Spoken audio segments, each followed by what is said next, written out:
Aaliyah Freeman was 32 when her world cracked in half. It was 3 days before Thanksgiving in Atlanta, the kind of cold morning where the sky hung low and the air smelled like rain. She was folding sweaters into a duffel bag, trying to hype herself up for the long drive to Macon, when her phone buzzed on the counter. Her mother's name, Denise Freeman, glowed on the screen. Aaliyah smiled, expecting warmth, maybe a reminder to bring peach cobbler. Instead, Denise's voice slid through the speaker, sharp and flat.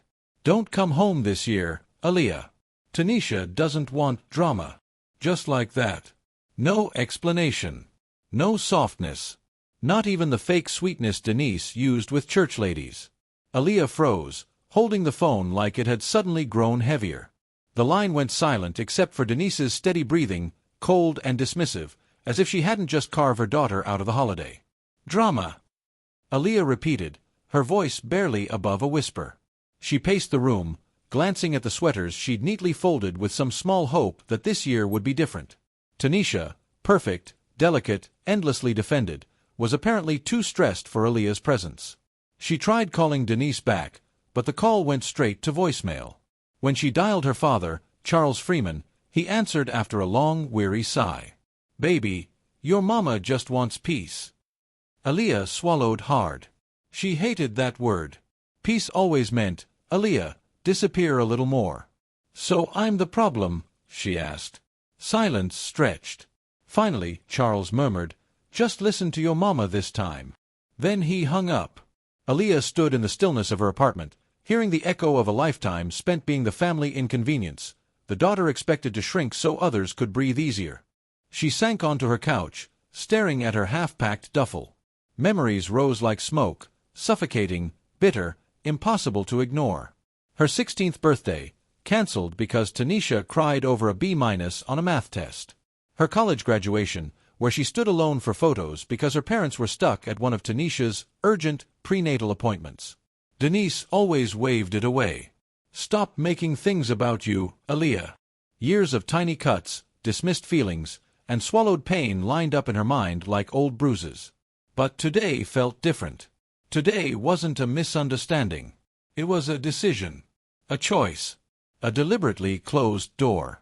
As cold November rain began tapping harder against the window, something inside Aaliyah shifted, not loud, not explosive, quiet and final, like the last thread snapping on a fraying rope. Her mother hadn't forgotten her. Her parents hadn't overlooked her. They had excluded her. On purpose. Thanksgiving morning arrived with a chill that seeped through the walls. Aaliyah made instant coffee and stared at the empty street below. Somewhere upstairs, a family blasted old-school R&B while cooking, children giggled through the vents, someone shouted, "Save me a plate!" That warmth should have comforted her, but instead it carved deeper into the loneliness sitting heavy in her chest. Out of habit, she checked social media, and instantly regretted it. Tanisha had posted a perfectly staged family photo around their dining table in Macon. Denise, Charles, Tanisha, Tanisha's husband, and their toddler. 5 chairs. 5 plates. No space saved. The caption read, "Grateful for who matters most." Aaliyah closed the laptop slowly, the way someone shuts a door on a ghost. She refused to eat alone in the dark. Grabbing her coat, she stepped outside. If she had to face Thanksgiving alone, she'd do it somewhere with lights, noise, and life. Magnolia House Bistro stood glowing on a quiet Atlanta street, one of the few places open for Thanksgiving dinner. As soon as Aaliyah stepped inside, warmth hugged her like a soft blanket. Jazz hummed low beneath conversations, candles flickered against dark wood paneling, families gathered around overflowing plates. The hostess's sympathetic smile landed softly. "Just one today." Aaliyah nodded. She was guided to a small corner table tucked beside a large, multi-generational family celebrating loudly. An older black couple sat at the head, surrounded by adult children and grandbabies passing rolls and teasing each other. Their laughter hit Aaliyah right in the chest. She ordered the Thanksgiving special, but when the golden turkey, collard greens, and cornbread dressing arrived, she barely tasted any of it. Her mind replayed Denise's voice, "Tanisha doesn't want drama." And for the first time, Aaliyah asked herself whether her family had ever wanted her at all. Her vision blurred. She blinked fast, but a tear escaped anyway. She angled her face toward the window to hide it. That's when she heard a woman's warm voice. "Baby, you all right?" Startled, Aaliyah looked up to see the older woman from the big family table. Elegant head wrap, silver bracelets, deep, knowing eyes. I'm fine," Aaliyah said quickly. "Just allergies." The woman raised a brow. "Allergies don't make your shoulders shake like that." Aaliyah let out a breath, a half-laugh, half-sob she didn't mean to release. "Really, I'm okay." The woman's voice softened. "No one should eat alone on Thanksgiving. Come sit with us." Aaliyah shook her head. "I don't want to intrude." The woman smiled gently. "Intruding is showing up without being asked. I'm inviting you." Her certainty was disarming, like sunlight cutting through storm clouds. The woman extended her hand with grandmotherly confidence. "My name's Miss Bernice Carter." Aaliyah hesitated before replying softly, "I'm Aaliyah." Miss Bernice nodded approvingly, as if the name itself carried strength. "Come on now. We got more food than sense, and my husband will talk your ear off if someone doesn't help me distract him." Across the room, a tall man with salt and pepper hair, Rufus Carter, raised his glass in greeting.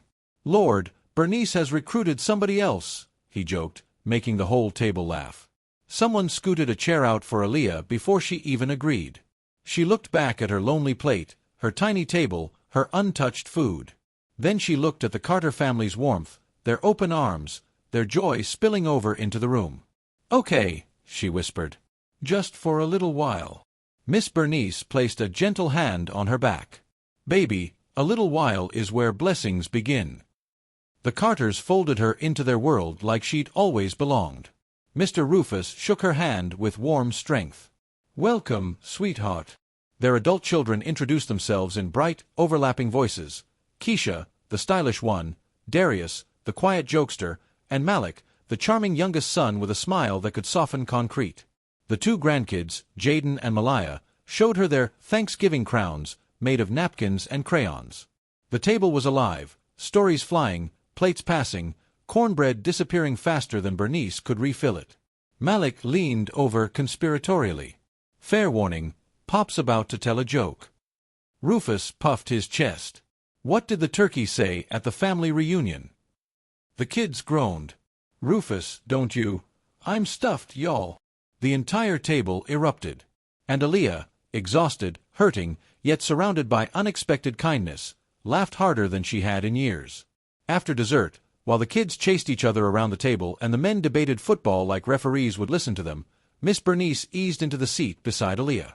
"Tell me, baby, what brought you here by yourself today?"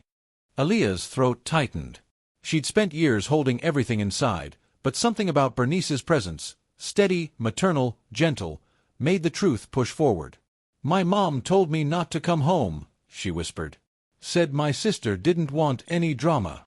Bernice's expression shifted, soft but fierce. "And what does your mama call drama?" Aaliyah swallowed. "Asking why I keep getting left out. Asking why there's never room for me." Bernice nodded slowly, squeezing her hand. "Some folks don't want peace, they want silence.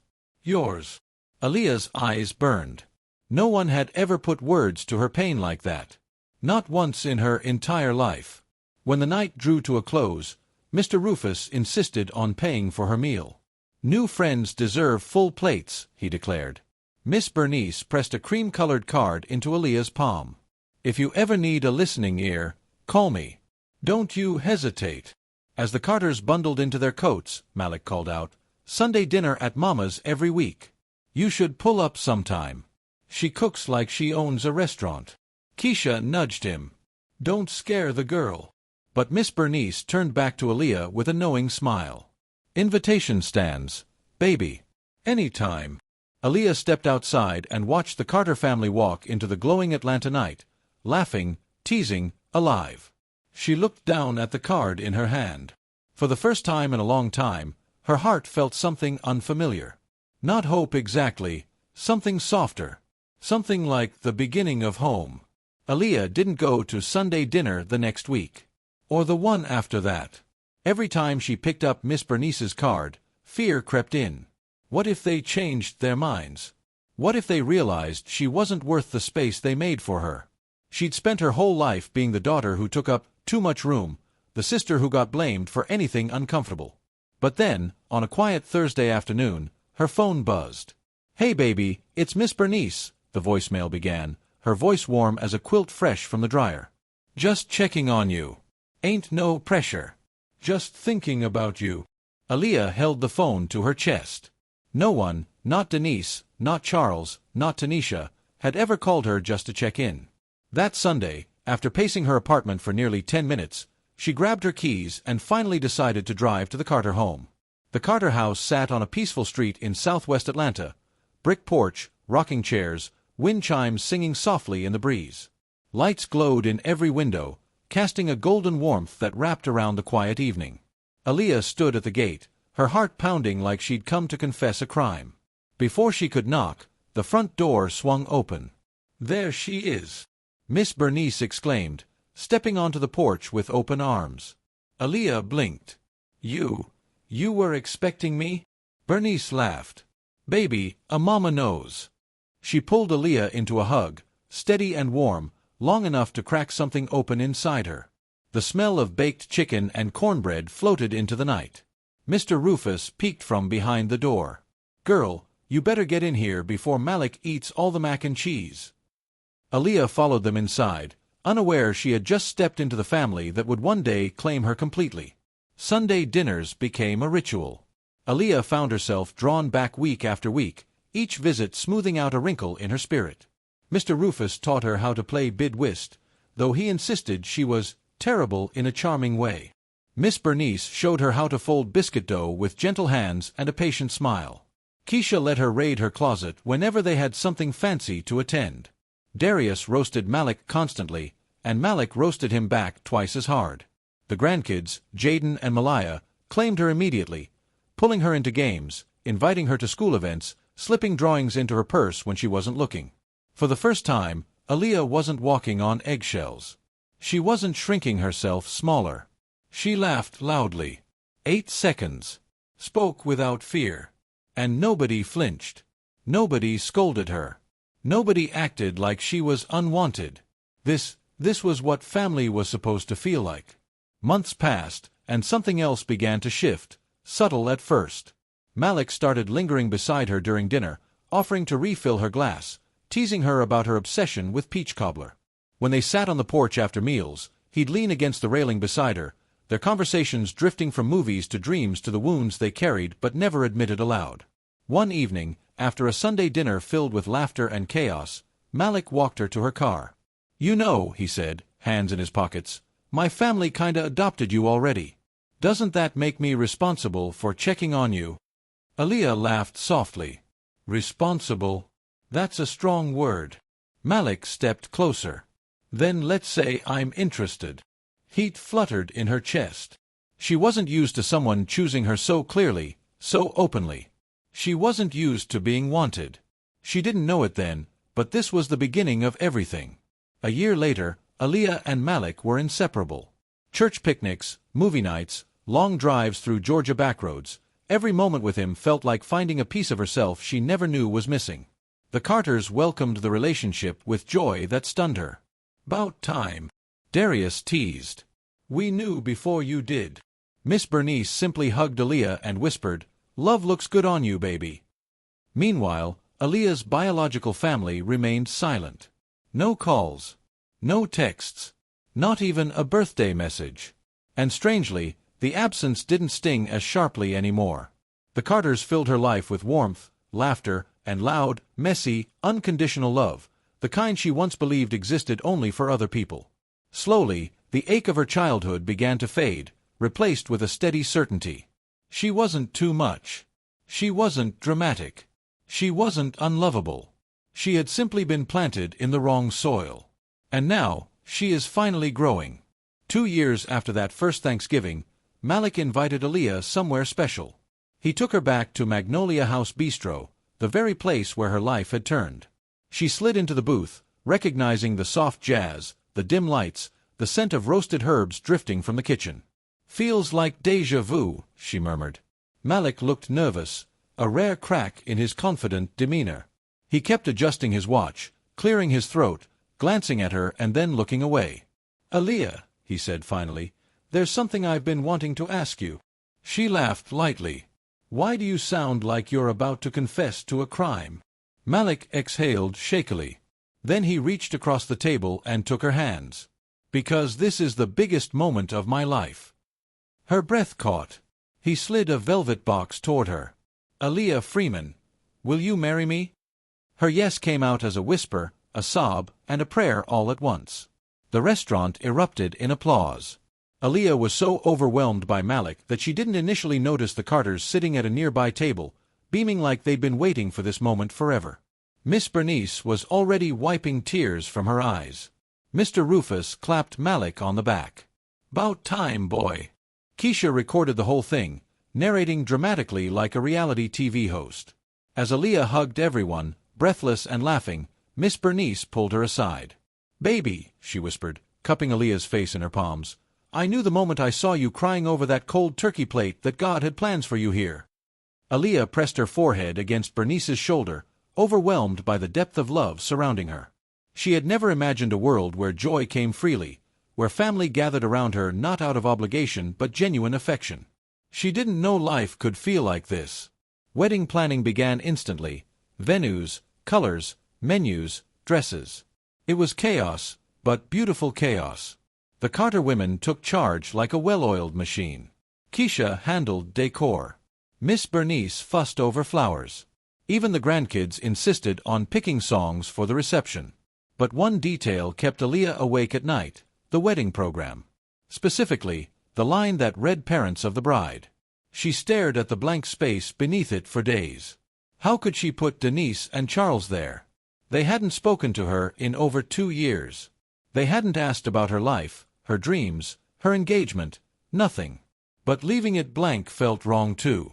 One evening, as she sat alone at the dining table, Miss Bernice joined her quietly. "Something's troubling you," she said. Aaliyah exhaled shakily. "I don't know who to put on the program." Bernice took her hand gently. "Maybe the people who actually showed up for you." Aaliyah swallowed hard. "But, is that allowed?" Bernice's smile deepened, full of secrets and certainty. "Baby, love doesn't need permission. But if you want something official, something the world can't question, there is a way." Aaliyah frowned softly. "What way?" Bernice squeezed her hand. "Adult adoption." Aaliyah blinked. "That's real." "Real as the ground we stand on," Bernice replied. "If you choose it, Rufus and I would be honored to make it official." Aaliyah's breath hitched. Her whole life, she'd begged, silently, desperately, for her parents to claim her. And here stood a woman offering it freely. No conditions. No shrinking. No apologies. Just love. "You would really do that?" Aaliyah whispered. Bernice's eyes softened with tears. "Baby, we claimed you the moment you sat at our table." Aaliyah broke. She cried in Bernice's arms for the childhood she never had, and for the future she never thought she would deserve. The adoption process took months, documents, court visits, signatures, but every step felt like stitching a wound closed. On the day the judge finalized it, Aaliyah walked out of the courthouse with new papers in her hand and a new truth in her heart. She was legally Aaliyah Carter. Rufus hugged her with teary-eyed pride. "Welcome home, daughter." Bernice kissed her forehead. "Always knew God sent you to us." Aaliyah cried harder than she had in years. Not from pain, this time from healing. The wedding invitations went out the next week. Under parents of the bride appeared the names Rufus and Bernice Carter in elegant gold lettering. When the Carters saw it, the entire kitchen erupted with cheers. Malik lifted Aaliyah into his arms, spinning her around. Her heart felt full in a way she'd never known. The only thing she didn't know was that her biological family was about to find out. A week after the invitations were mailed, Aaliyah's phone buzzed with a number she hadn't seen in nearly 3 years, Tanisha. For a long moment, Aaliyah simply stared at the screen as if it were a snake daring her to touch it. She pressed decline. Seconds later, another call came. Then another. By the 5th attempt, Aaliyah blocked the number. But it didn't stop there. That evening, messages poured in from her mother, Denise. "Why didn't you tell us about the wedding?" We are your family. Call me back immediately. Aaliyah deleted every message without responding. She felt nothing. No guilt. No twist in her stomach. Just silence, the kind that comes when a wound is too old to ache anymore. Malik found her sitting quietly on the couch. They found out, he asked gently. Aaliyah nodded. What are you gonna do? Malik asked. Her answer came easily. Nothing. She didn't owe Denise or Charles explanations they never earned. For once, Aaliyah allowed herself to feel the weightlessness of not chasing their approval. But the quiet didn't last long. 3 days later, the doorbell rang. Thinking it was a package, Aaliyah opened the door without checking, and her breath caught. Denise Freeman stood in the hallway, arms crossed, expression tight with judgment. Her hair was grayer, her face lined with anxiety, but her eyes held the same sharp disapproval Aaliyah remembered too well. Aaliyah, she said flatly, we need to talk. Without waiting for an invitation, Denise pushed past her into the apartment. What are you doing getting married without telling your own mother? She demanded. Aaliyah's jaw clenched. We haven't spoken in 3 years. Denise scoffed. And whose fault is that? It was astonishing. Denise hadn't changed at all. She still expected Aaliyah to carry every burden, every blame. Aaliyah folded her arms, grounding herself. You told me not to come home, she reminded quietly. Denise waved that away. That was one Thanksgiving. One that told me everything I needed to know. Denise's eyes darted around the apartment, landing on framed photos, Aaliyah with Malik at a lake, with Bernice in the kitchen wearing matching aprons, with the Carter family at Christmas. Denise's mouth tightened. Who are these people? My family, Aaliyah said simply. I am your family, Denise snapped. You were, Aaliyah replied, voice steady. Until you chose otherwise. Denise took a step forward. I want an invitation to the wedding. Aaliyah walked to the door and opened it. No, Denise's face twisted. Excuse me. You heard me. You can't erase me, Denise whispered, shaking with outrage. I'm not erasing you, Aaliyah said softly. I'm just done setting myself on fire to keep you warm. The wedding day arrived glowing and perfect. Aaliyah stood in the bridal suite of a vineyard outside Savannah, sunlight pouring through tall windows. The room smelled of gardenias and soft perfume. Her dress clung beautifully to her figure, the lace shimmering like morning dew. Miss Bernice stood behind her, adjusting the veil with tender precision. Look at you, she whispered. My beautiful daughter. Aaliyah blinked back tears. The wedding program lay on the vanity, gold lettering glistening. She picked it up and ran her finger beneath parents of the bride, Rufus and Bernice Carter, the family who chose her. Aaliyah's chest swelled. For the first time in her life, she felt claimed. Fully. Openly. Without hesitation. Nervous? Bernice asked. Aaliyah shook her head. Not about Malik. Just about what might happen today. Bernice placed both hands on her shoulders. Whatever happens, baby, you ain't facing it alone. The ceremony unfolded like a dream. The sun dipped low, painting the vineyard in amber light. Malik waited at the altar, looking at Aaliyah as if she were the only thing God ever got perfectly right. Rufus walked her down the aisle, steady and proud, tears glistening in his eyes. The vows were personal, raw, full of the love that had grown between them like something divinely planted. When the officiant pronounced them husband and wife, cheers erupted from every corner of the courtyard. Aaliyah felt weightless as Malik lifted her into a spinning embrace. For a blissful stretch of time, the world narrowed to laughter, clinking glasses, and joyful music. But during the reception, a security guard approached her quietly. Mrs. Carter, he said formally, there are 2 people at the entrance claiming to be your parents. Aaliyah's heart didn't drop. It steadied. She knew this moment would come. Aaliyah took Malik's hand, grounding herself. My biological parents are here, she said calmly. Malik's jaw tightened, but he nodded. I'm with you. No, she said gently. I'll handle this. The security guard led them to the edge of the reception. Through the dim lights, Aaliyah saw Denise and Charles standing awkwardly near the gate, dressed for an event they were never invited to. Denise clutched her purse like it contained righteousness itself. Charles looked defeated, eyes downcast. "Let them in," Aaliyah instructed. The guard hesitated. "Seat them in the back," she added. When they entered, they scanned the room, expecting attention that never came. They were strangers here. Outsiders. Guests at a celebration that had moved on without them. Aaliyah watched them quietly. She wasn't afraid. She wasn't shaken. She felt resolved. Whatever they wanted from her, she didn't owe. Moments later, the master of ceremonies tapped the microphone. The music softened, and guests turned toward the head table. Denise straightened, clearly expecting her name. The MC smiled brightly. "Before we continue, we'd like to honor two very special people. Please welcome the parents of the bride, Rufus and Bernice Carter." The room erupted with applause. Rufus and Bernice rose, waving graciously. People cheered, cameras flashed. Aaliyah felt her throat tighten, not with sadness, but with awe. Denise, however, went pale. Her face twisted in confusion, then disbelief, then something uglier. What did he just say?" she whispered to Charles.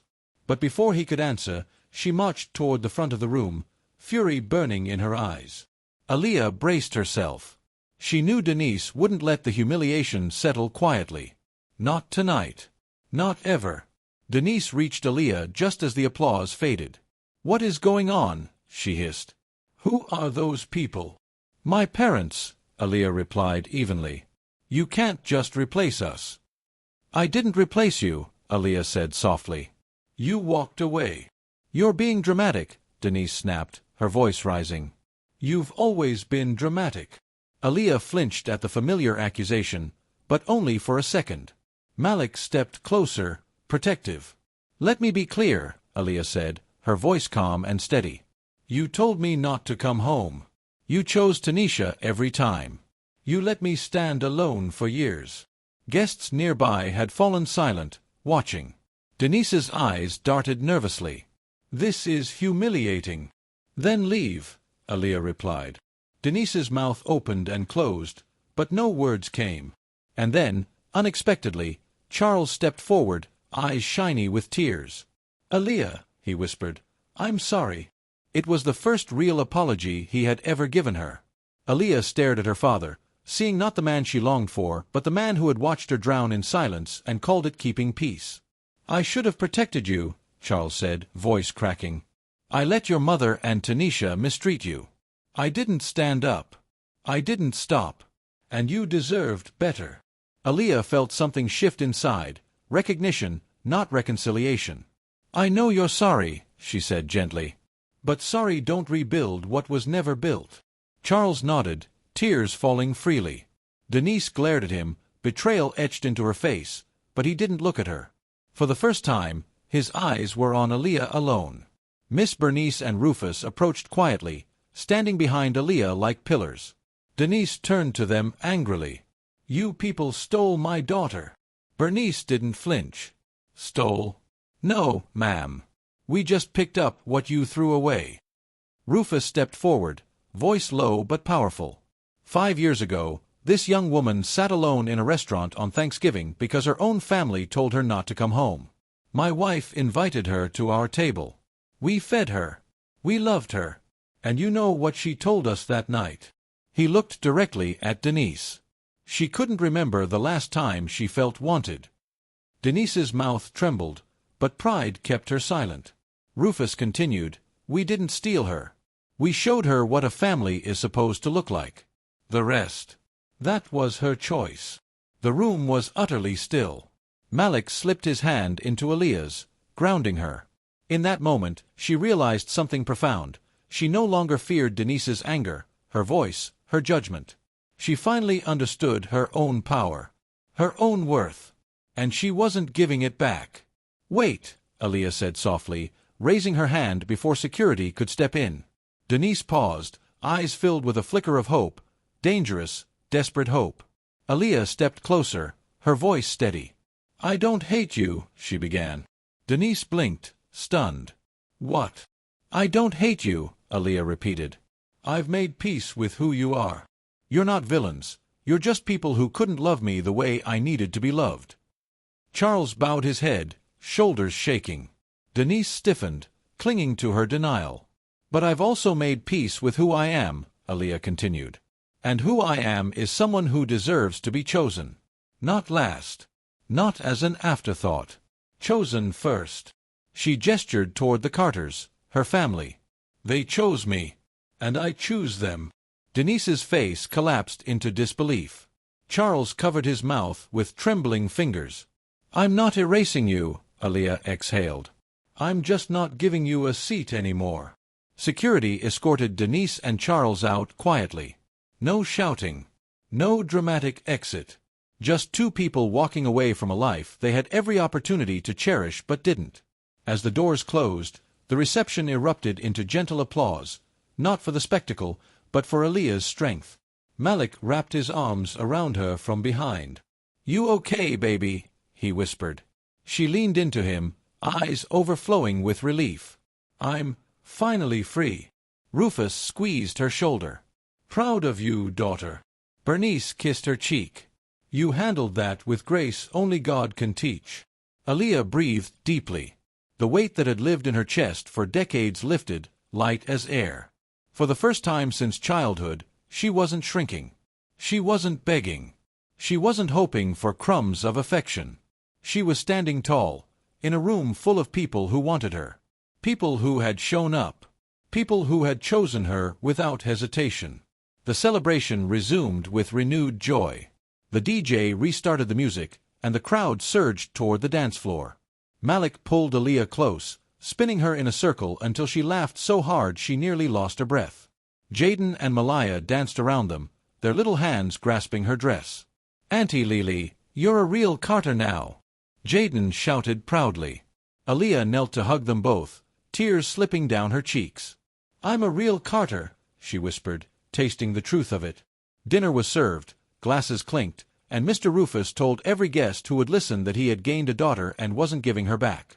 Later, when the cake was cut, Miss Bernice fed Aaliyah the first slice like a tradition she'd been waiting her whole life to perform. Every moment felt sacred, stitched with love, laughter, and healing in ways Aaliyah never believed possible. The next morning, texts flooded Aaliyah's phone. Cousins, old classmates, and distant aunts, most of whom had barely acknowledged her existence before, now had plenty to say. "How could you embarrass your mother? Family is family no matter what. You broke your father's heart." Aaliyah deleted every message. Not out of anger, out of clarity. Then, unexpectedly, a new text arrived from Aunt Rosemary, Charles's younger sister. "I heard what happened. I'm proud of you." Aaliyah froze, rereading it. "I always knew Denise treated you unfairly. I spoke up once and she didn't talk to me for almost a year. You deserved better." Aaliyah's throat tightened. She typed back, "Thank you for seeing me." Rosemary responded, "Baby, we all saw. Some of us were just too scared to say it." Aaliyah sat quietly, letting that truth settle. Fear had kept everyone silent. But not her. Not anymore. Days later, while Aaliyah and Malik unpacked in their honeymoon suite, a letter arrived at their new home, handwritten, the return address belonging to Tanisha. Malik read the envelope aloud. "You want me to toss it?" Aaliyah hesitated, then shook her head. "No. I need to know what she thinks she needs to say." The letter was long, full of the usual half-apologies wrapped in blame. Mom and Dad were only trying to keep peace. "You've always been so sensitive. You made things difficult by bringing up old hurts." And the final line, "Maybe when you have kids, you'll understand why Mom made the choices she made." Aaliyah folded the letter calmly and set it aside. Malik watched her closely. "You good?" She nodded. "She still doesn't get it. And she probably never will. Does that bother you?" Aaliyah thought for a moment. "No. It's not my job to teach her." A year passed, filled with growth and joy. Aaliyah and Malik bought a little brick house outside Atlanta, a home with magnolia trees in front and a backyard big enough for cookouts. She landed a creative director role at a thriving design agency. Malik excelled at his architecture firm. But their biggest blessing arrived quietly. Aaliyah was pregnant. When they told the Carters, the entire family burst into tears. Rufus lifted Aaliyah off her feet. Bernice sobbed openly. Keisha screamed and called everyone she knew. The grandkids insisted the baby would be named after them. Aaliyah felt something she'd never experienced: generational love, freely given. One afternoon, Bernice helped her set up the nursery. The walls were soft sage, sunlight streaming in. "Got any names yet?" Bernice asked. Aaliyah smiled. "If it's a girl, Imani Grace Carter." Bernice pressed a hand to her heart. "That child is already blessed, baby." As her due date approached, Aaliyah found herself reflecting on everything she'd survived. One evening, she sat on the porch, watching Malik assemble the crib through the window. Crickets hummed, a warm Georgia breeze brushing her cheeks. Bernice stepped outside with 2 mugs of tea. "Thinking deep thoughts?" she asked. Aaliyah chuckled softly. "Just thinking how different my life looks from what I imagined." Bernice nodded. "That's how God works. Sometimes he breaks what you thought you wanted so he can give you what you needed." Aaliyah sighed, emotion gathering in her throat. "I used to think I wasn't enough." Bernice's face softened. "Baby, you were never the problem. You were planted in the wrong garden. Now look at you, growing everywhere." Aaliyah wiped her eyes. She placed Bernice's hand on her belly. "Thank you for choosing me." Bernice whispered, "You chose us too. That's what made it real." Imani arrived on a warm spring morning, tiny, perfect, with a cry that sounded like determination wrapped in softness. Aaliyah held her close, marveling at the miracle she had created. Malik kissed her forehead. "She looks just like you," he whispered. When the Carters came to meet Imani, Rufus wept openly. "This child is royalty," he declared. Bernice rocked her gently, humming gospel melodies. "Welcome home, little angel," she whispered. Aaliyah watched them bond with her daughter and felt something settle in her soul, a legacy built not from blood, but from love. She promised herself at that moment that Imani would never question her worth, never beg for affection, never shrink to fit someone else's comfort. Aaliyah would break every generational wound that once tried to claim her. Imani would grow up knowing she was chosen every single day. 5 years later, Aaliyah sat at the head of the Carter family Thanksgiving table, the very same table that had changed her life. The house was loud with laughter, gospel music, and the clatter of serving spoons. Imani, now 5, zoomed through the dining room wearing a paper crown Jaden and Malaya made for her. Bernice clapped her hands for attention. "All right, family. Before we eat, we need a toast." She turned to Aaliyah. "Daughter, say a few words." Aaliyah rose slowly, Imani perched on her hip. She looked around the room at the family who had saved her in ways they never knew. "5 years ago," she began, "I ate Thanksgiving alone. I thought something was wrong with me. I thought I wasn't enough." She touched Imani's hair gently. "Then Miss Bernice told me no one should eat alone. And everything changed." Glasses lifted. Eyes brimmed. "To family, the kind we build, not just the kind we're born into. To the family who shows up," she said, voice steady. "To the people who choose you, loudly, proudly, without conditions." Everyone echoed, "To family." Glasses clinked, music resumed, and Rufus immediately tried sneaking extra pie while Bernice pretended not to see. Aaliyah sat again, watching her daughter laugh with her cousins, watching Malik carry a tray of rolls with exaggerated importance, watching the Carters, her Carters, fill the room with warmth. Later that night, as she stood on the porch wrapped in Malik's arms, he whispered, "Do you ever think about them? Denise, Charles." Aaliyah looked up at the moonlit sky. "Sometimes," she admitted. "But not with hurt. Not anymore." "Why not?" Malik asked softly. Aaliyah smiled, eyes glowing. "Because I stopped waiting for love that was never coming. And I started building something real." She kissed Imani's forehead as the child slept against her shoulder. "Life isn't about who abandons you," she whispered. "It's about who chooses you back." Thank you for watching. Don't forget to like, comment, and subscribe to this channel for more interesting stories.